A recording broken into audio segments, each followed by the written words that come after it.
Velkommen til denne video her, 8. klasse. Vi er nået til videoer igen, og det her det er et supplement til projektarbejdet.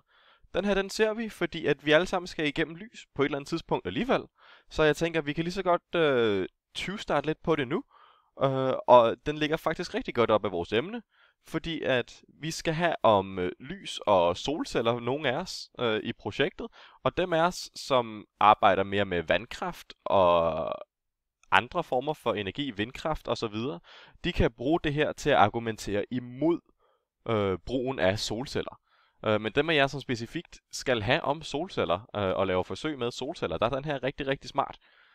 Så der er det rigtig vigtigt, at I holder øje og eventuelt ser videoen flere gange. Godt, men vi skal snakke om lys og hvad det egentlig er. Og det her det er en nogenlunde kort video. Og det er sådan set bare for at opriste, og vi kommer til at gå mere i dybden med det, når vi har om emnet specifikt. Yes. Lys, det er det vi kan se. Og det giver jo lidt sig selv. Lys, det er alt vi kan se. Og det burde I måske ikke, det havde I nok ikke behov for en lærer for at fortælle jer. Men det næste her har I måske ikke hørt før. Det er, at synligt lys, det er elektromagnetisk stråling, kalder vi det. Der er mange former for stråling. Elektromagnetisk er en af dem. Og det synlige lys, det er altså en lille del af hele spektret. I kan se her på det billede, jeg har klippet ind her. Der er det synlige lys. Det er kun lige den her lille del her af hele spektret. Og der kan I se, at det der er her, det ligner en regnbue, ikke også? Og det giver mening. Det er simpelthen fordi, at de hænger lidt sammen på en måde, men det snakker vi om. Fordi det her, det er simpelthen det synlige lys. Det er alt, hvad vi kan se. Hvis du kan se et eller andet, så er det fordi, at det ligger herinde. Fordi det her, det er, hvad vores øjne kan opfatte. Vi ved, at bier, de kan opfatte noget i UV-spektret, men mennesker, de kan kun opfatte alt det synlige lys her, som der er i den her lille del her.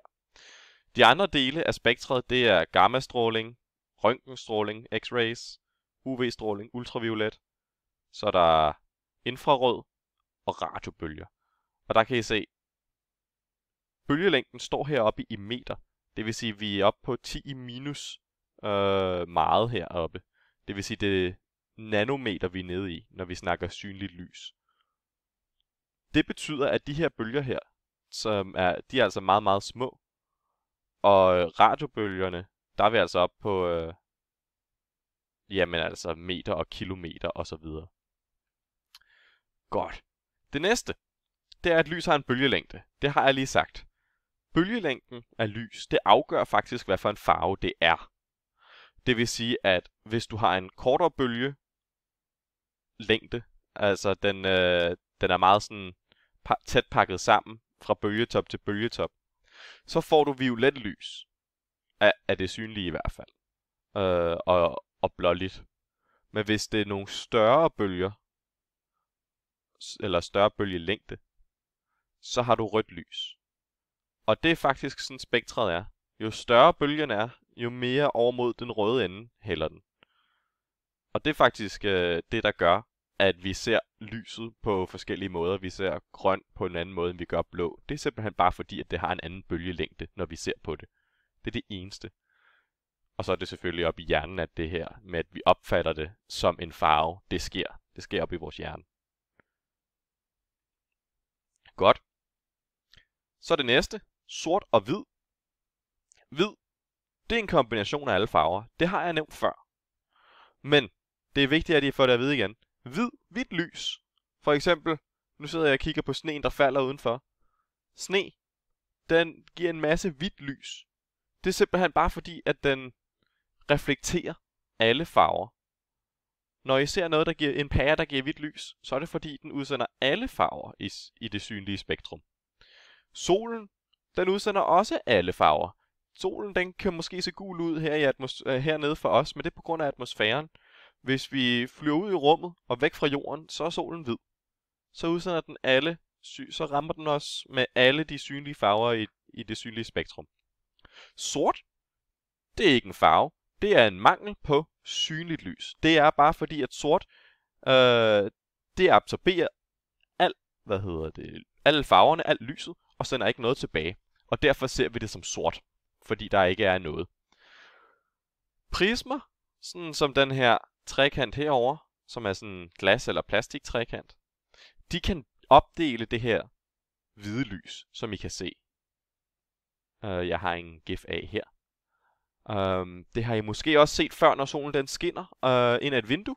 Så kan I måske se, at den giver en lille regnbuefarve på væggen eller et eller andet. Det har I nok set før. Det er det samme princip. Det er vinduet, som spreder det her hvide lys til mange forskellige farver. Godt. Så er vi nået til det sidste. Det er, at lys er fotoner. Og fotoner, det er en elementarpartikel. Det her, det er sådan noget 9. klasses stof, men vi har det nu alligevel, så det ikke kommer som en kæmpe overraskelse for jer her næste år. Fotoner, de opfører sig meget underligt. De opfører sig faktisk både som partikler og som bølger samtidig. Og der tænker man måske, hvordan kan de både være en partikel og en bølge? Det er kvantemekanik. Det er sådan en superposition, de er i. Det gennemgår vi ikke nu. Men det kan vi tage senere, det her med partikler og bølger. Fotoner, de vejer ikke noget. Det vil simpelthen sige, at de altid, hvis de ikke vejer noget, så bevæger de sig altid med lysets hastighed. Det var det Einstein fandt ud af helt tilbage i starten af 1900-tallet. At hvis noget ikke vejer noget, så bevæger det sig altid med lysets hastighed. Det er simpelthen noget i hans relativitetsligning og hans relativitetssætninger. Men det er ikke noget, vi snakker om nu.